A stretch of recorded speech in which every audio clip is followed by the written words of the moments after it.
사사기 1장 22절에서 36절까지의 말씀, 우리 함께 한마음으로 하나님의 말씀을 봉독하겠습니다.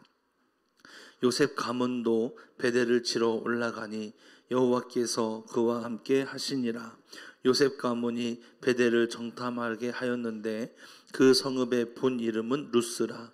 정탐꾼들이 그 성읍에서 한 사람이 나오는 것을 보고 그에게 이르되 정하노니 이 성읍의 입구를 우리에게 보이라. 그리하면 우리가 내게 선대하리라 하매 그 사람이 성읍의 입구를 가리킨지라. 이에 그들이 칼날로 그 성읍을 쳤으되 오직 그 사람과 그의 가족을 놓아 보내매 그 사람이 햇사람의 땅에 가서 성읍을 건축하고 그곳의 이름을 루스라 하였더니 오늘까지 그곳의 이름이 되니라. 므낫세가 베스안과 그의 딸린 마을들의 주민과 다하낫과 그의 딸린 마을들의 주민과 돌과 그의 딸린 마을들의 주민과 이블르암과 그의 딸린 마을들의 주민과 무깃도와 그의 딸린 마을들의 주민들을 쫓아내지 못하며 가나안 족속이 결심하고 그 땅에 거주하였더니 이스라엘이 강성한 후에야 가나안 족속에게 노역을 시켰고 다 쫓아내지 아니하였더라. 에브라임이 게살에 거주하는 가나안 족속을 쫓아내지 못하며 가나안 족속이 게셀에서 그들 중에 거주하였더라. 스불론은 기드론 주민과 나할론 주민을 쫓아내지 못하였으므로 가나안 족속이 그들 중에 거주하면서 노역을 하였더라. 아셀이 악과 주민과 시돈 주민과 알랍과 악십과 헬바와 아빅과 르홉 주민을 쫓아내지 못하고 아셀 족속이 그 땅의 주민 가나안 족속 가운데 거주하였으니 이는 그들을 쫓아내지 못함이었더라. 납달리는 베세메스 주민과 베다닷 주민을 쫓아내지 못하고 그 땅의 주민 가나안 족속 가운데 거주하였으나 베세메스와 베다닷 주민들이 그들에게 노역을 하였더라. 아모리 족속이 단 자손을 산지로 몰아넣고 골짜기에 내려오기를 용납하지 아니하였으며 결심하고 헤레스 산과 아얄론과 사알빔에 거주하였더니 요셉의 가문의 힘이 강성함에 아모리 족속이 마침내는 노역을 하였으며 아모리 족속의 경계는 아그랍빔 비탈의 바위부터 위쪽이었더라. 아멘. 아멘. 할렐루야. 이스라엘의 지도를 보면 이제 가장 북쪽이죠. 가장 북쪽에는 이제 단이라고 하는 지역이 있고요. 그리고 가장 남쪽에는 브엘세바라고 하는 지역이 있습니다. 이제 우리나라 지도와 비슷하게 이제 일자로 길게 늘어져 있는 곳이 이제 이 이스라엘 땅인데요.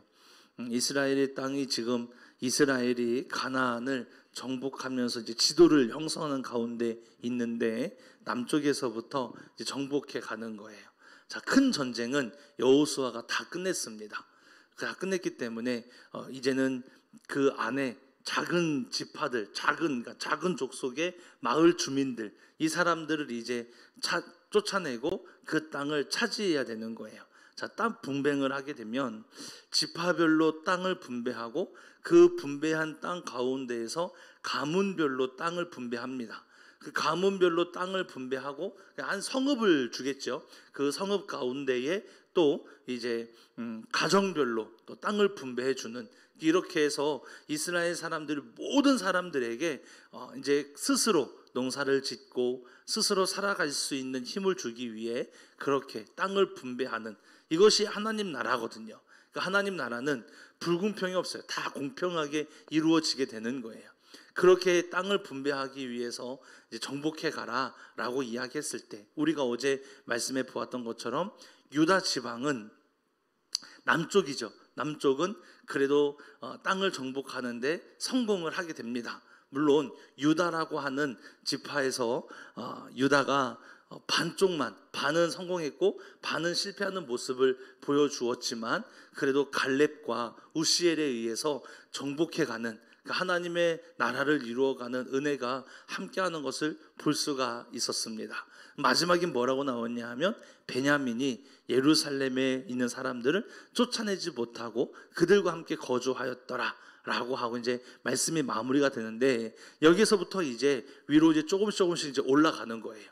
중부 지방을 점령하고 그리고 북부 지방을 점령해야 되는데, 그런데 오늘 본문의 말씀을 보니까 이거 다 실패하죠. 다 실패하는 과정이 나오는 거예요. 자, 우선은 이스라엘이 땅을 분배하면서 올라가다가 요셉 지파 이야기가 먼저 나오게 됩니다. 요셉 지파가 땅을 차지하는데 이제 베델이라고 하는, 그러니까 중앙 지방이에요. 중앙 지방에 베델이라고 하는 곳을 차지하게 되는데, 베델은 우리가 잘 알고 있듯이 야곱이 삼촌 라반 집에 갔다가 갈 때 이제 하나님을 만났던 장소를 하나님의 집 베델이라고 하는 이름을 갖게 되었고요. 그 베델에 나중에는 남유다와 북이스라엘이 나누어졌을 때에 이 북이스라엘 가운데에서 단 지방과 베델 지방에 단을 세웁니다. 그러니까 제단을 세우죠. 제단을 세워서 북이스라엘 사람들이 제사를 드릴 수 있는 곳 해가지고 이제 베델이 있었고요. 후에 이제 선지서를 사무엘서 열왕기상을 보게 되면 베델의 선지자가 나옵니다. 그러니까 베델에서 제사를 주관하는 사람이죠. 그 선지자가 나오고요. 이런 식으로 해서 베델이 계속적으로 연결되는 걸 볼 수가 있는데, 이 베델의 본래 이름은 이제 루스라고 하는 이름을 가지고 있다라고 성경에서는 이야기합니다. 그 요셉 지파가 베델 땅을 차지하기 위해서 이제 정탐꾼을 보냅니다. 정탐꾼을 보내서 그곳에 나오는, 그러니까 베델의 성문에서 나오는 사람을 붙잡고 이곳에 입구가 어디 있느냐라고 물어봅니다. 만약에 너가 우리를 선대하면 우리가 나중에 너희 가정은 살려주겠다, 그렇게 선대하겠다라는 약속을 하게 되지요. 그래서 이제 그 사람이 성읍을 알려주었고, 그러니까 성읍 입구를 알려주었고, 이제 요셉 지파가 정탐꾼들을 돌려보내고 돌아와서는 그 칼을 가지고 나아가서 그 땅을 차지하게 됩니다. 그래서 요셉이 이제 베델 땅을 차지하게 되면서 그 성문 입구를 알려줬던 그 사람은 살려서 내보내는 거죠. 내보냈는데 보세요. 이 사람이 헷 사람의 지방에 가서 어찌했습니까? 성읍을 만들어서 그 성읍의 이름을 루스라고 하게 됩니다. 자, 베델의 본래 이름은 루스라는 이름이었어요. 그런데 그 루스가 없어진 게 아니에요. 다른 곳에 다시 생기게 된 거죠. 여러분, 이 사건을 보면서 어떠한 사건과 교차가 되냐 하면 이제 여호수아가 여리고성을 차지하기 전 먼저 정탐꾼을 한번 보냅니다. 그 정탐꾼을 보냈을 때 그곳에 라합이라고 하는 여인을 만나게 되고, 라합이 이 정탐꾼들을 숨겨주었다가 이들에게 가가지고 뭐라고 이야기하냐면 당신의 하나님을 나는 믿는다라고 이야기해요. 그러면서 너희들이 지금까지 왔던 홍해가 갈라지고 광야길을 건너왔던 이야기들을 내가 들었다. 그만큼 나는 하나님이 두렵다. 그러니 내가 너희를 살려줄 테니까, 숨겨줄 테니까 나중에 너희가 이 땅을 차지할 때 우리 가족을 살려줘라. 그래서 그 정탐꾼들이 뭐라고 약속하냐 하면 그러면 우리가 차지할 때 너희는 이곳에 너희 창문에 빨간 줄을 매달아 놔라. 그리고 너희 가족들은 다 이 집에 모이게 하고 이 집에서 나오지 말아라 라고 이야기합니다. 나중에 여리고성이 무너졌을 때 이 라합의 가문은 살게 되는 거예요. 라합이라고는 여인 때문에. 근데 보세요. 이 라합이요, 하나님을 믿는 믿음을 고백했고, 그리고 그렇게 나갔을 때 살았을 때 그들이 다른 곳에 가서 다시 여리고를 세우지 않았습니다. 그들은 하나님을 믿었어요. 그래서 예수님의 족보에 보게 되면 라합이라고 하는 여인의 이름이 나오는 것을 볼 수가 있어요. 그렇게 하나님의 사람으로 변화되어진 라합입니다. 그런데 오늘 이 루스 지방에서 나왔던 그 성읍에서 나왔던 사람은 어떻습니까? 그렇지 않거든요. 여러분, 어떤 차이인지 아시겠어요? 여러분 보세요. 정탐꾼을 보냈고 라합을 만났을 때 그 라합은 하나님을 고백했어요. 그래서 그 가문이 하나님을 믿게 됩니다. 그런데 루스 땅, 이 베델에 갔을 때는 어땠습니까? 그렇지 않았거든요. 이것은 하나님의 이름에 따른 약속이 아니었어요. 그냥 자신들의 편의를 위해 그냥 선대한 거죠. 그런데 그 선대가 어떻게 된 건가요? 완전히 멸망하지 않고 다시금 루스라고 하는 지방이 성읍이 생기게 되면서 다시 한번 가나안의 문화가 그곳에 이곳에 있던 문화가 이쪽으로 그냥 이전한 거라고 우리는 볼 수가 있는 거예요. 이러한 모습으로 나아가게 되는 것을 볼 수가 있는 거죠. 그래서 이제 오늘 우리가 읽은 생명의 삶에서는 반쪽 순종이라고 이야기합니다. 참 너무 안타까운 일이 아닐 수 없어요. 그렇게 그러한 일이 있은 이후에 이스라엘의 정복은요 점점 실패가 심해지는 것을 볼 수가 있어요.